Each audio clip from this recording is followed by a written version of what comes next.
दीक्षा के पश्चात लल के व्यक्तित्व में काफी बदलाव आ गया था। अब वह पहले की अपेक्षा अधिक शांत तथा गंभीर रहने लगी थी। अपनी मस्ती में वन विहार करती, गुरुदेव की ही भांति प्राय ध्यान में ही बैठी रहती थी। स्वामी परमानंद तीर्थ जी महाराज स्वभावतः एकांत प्रिय थे ही। सर्वप्रथम उधर कोई आता ही नहीं था। यदि भेड़ों का समूह लेकर कोई आ भी निकलता तो अदृश्य होने के कारण परमानंद तीर्थ जी महाराज दिखाई नहीं पड़ते थे, इसलिए कभी किसी ने उन्हें देखा ही नहीं था। एक लल ही ऐसी थी जिसे वह दिखाई दिए थे। एक दिन स्वामी जी महाराज तथा लल दोनों अदृश्य अवस्था में झरने के किनारे बैठे थे। सांझ होने को थी। पंछी अपने घोंसले को लौटने लगे थे। लल के मन में कुछ दिनों से एक प्रश्न घूम रहा था। लल, गुरुदेव, पूछना तो नहीं चाहिए, किंतु फिर भी धृष्टता कर रही हूँ। आपका घर कहाँ है? कहने का भाव यह है, आप किस लोक के वासी हैं, जहाँ से आप इस नश्वर लोक में आते हैं तथा फिर वहीं लौट जाते हैं। लल के हृदय की बात भला स्वामी जी महाराज से कहाँ छिपी रह सकती थी। वह समझ गए कि इसके पश्चात अगला प्रश्न क्या आने वाला है। वह पहले से ही सावधानी पूर्वक बोले, मैं जानता हूं कि इस प्रश्न के अनंतर तुम क्या कहने वाली हो, इसलिए मैं तुम्हें पहले ही सचेत कर देता हूं।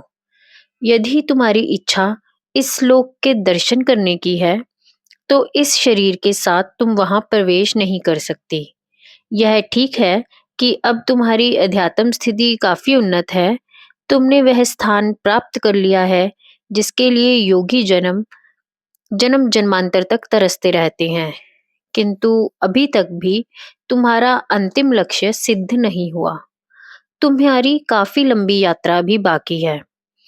उस लोक में प्रवेश की पात्रता तुम्हें प्राप्त नहीं है। यह सुनकर लल कुछ उदास सी हो गई। फिर बोली, कोई तो रास्ता होगा। आप सर्व समर्थ हैं, आपके लिए कुछ भी कर पाना असंभव नहीं। परमानंद तीर्थ जी महाराज, शरीर को लेकर तुम नहीं जा सकती। तुम्हारा उद्देश्य उस लोक में प्रवेश करना है या वहां के दर्शन करना? लल, वहां के दर्शन करना। परमानंद तीर्थ जी महाराज, इसके लिए एक रास्ता है। तुम्हें ध्यान की अवस्था का सहारा लेना होगा। तुम्हारा शरीर तो यहीं रहेगा, किंतु तुम्हारा मन उस लोक में भ्रमण दर्शन करता रहेगा। ऐसी बातें उच्च योगियों के लिए ही संभव हो पाती है। सामान्य जन ध्यान की अवस्था में नहीं जा सकते। लल, आपने मेरे मन की बात रख ली। अब कृपया यह बताइए, ध्यान की अवस्था में वहां कैसे जाऊंगी? परमानंद तीर्थ जी महाराज, उसके लिए भी मुझे तुम्हारे साथ जाना होगा, अन्यथा तुम्हारा मन भी वहां प्रवेश नहीं कर सकेगा। हम दोनों एक साथ ध्यान में बैठेंगे, हम दोनों के मन एक साथ यात्रा करेंगे।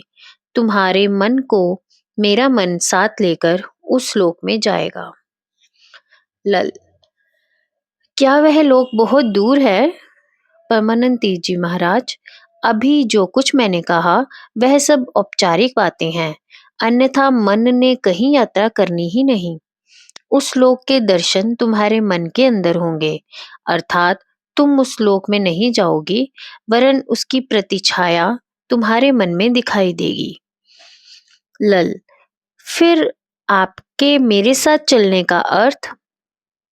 परमानंद तीर्थ जी महाराज, तुम्हारा मन मेरे मन के सहारे उस अवस्था तक जाएगा। जो दृश्य तुम्हें अपने मन में दिखाई देंगे, वही दृश्य उस समय मुझे अपने मन में अनुभव हो रहे होंगे। उन दृश्यों में मैं भी तुम्हारे साथ दिखाई दूंगा। इस प्रकार तुम्हारा मन मेरे मन के सहारे ही उस लोक के दर्शन कर पाएगा। तुम्हारी जिज्ञासा की पूर्ति का यही एक उपाय मुझे सूझ रहा है। उस लोक का स्तर सूक्ष्म अति सूक्ष्म है। वह अवर्णनीय, अलौकिक एवं अकल्पनीय है। कश्मीर की नैसर्गिक छटा निराली है, किंतु उस लोक के सौंदर्य एवं आनंद के समक्ष शून्य है। मैंने महाराज श्री से पूछा, क्या आपको इस समय भी लल तथा परमानंद तीजी महाराज का ध्यान में बैठे हुए का दृश्य दिखाई दे रहा है?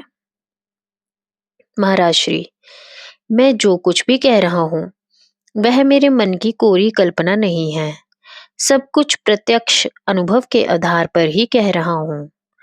मैंने कहा, क्या आपको उनके ध्यान में बैठे शरीर ही दिख रहे हैं, अथवा उनके अंतर के अनुभव भी आपके समक्ष प्रत्यक्ष हो रहे हैं? महाराज श्री, थोड़ी देर ठहरकर, अंतर के अनुभव भी। मैं इस समय उन दोनों को उस लोक में प्रत्यक्ष देख रहा हूँ। यह मेरा सौभाग्य है कि लल के माध्यम से मुझे भी परमानंद तीर्थ महाराज के लोक के दर्शन हो रहे हैं। मैंने कहा, लल को तो परमानंद तीर्थ महाराज ने अपने लोक के दर्शन कराने की बात कही, किंतु आपके लिए ऐसा कुछ नहीं कहा। अर्थात आप इस अनुभव को चोरी छिपे प्राप्त कर रहे हैं। महाराज श्री, ऐसे अनुभव को चोरी छिपे प्राप्त करना संभव नहीं।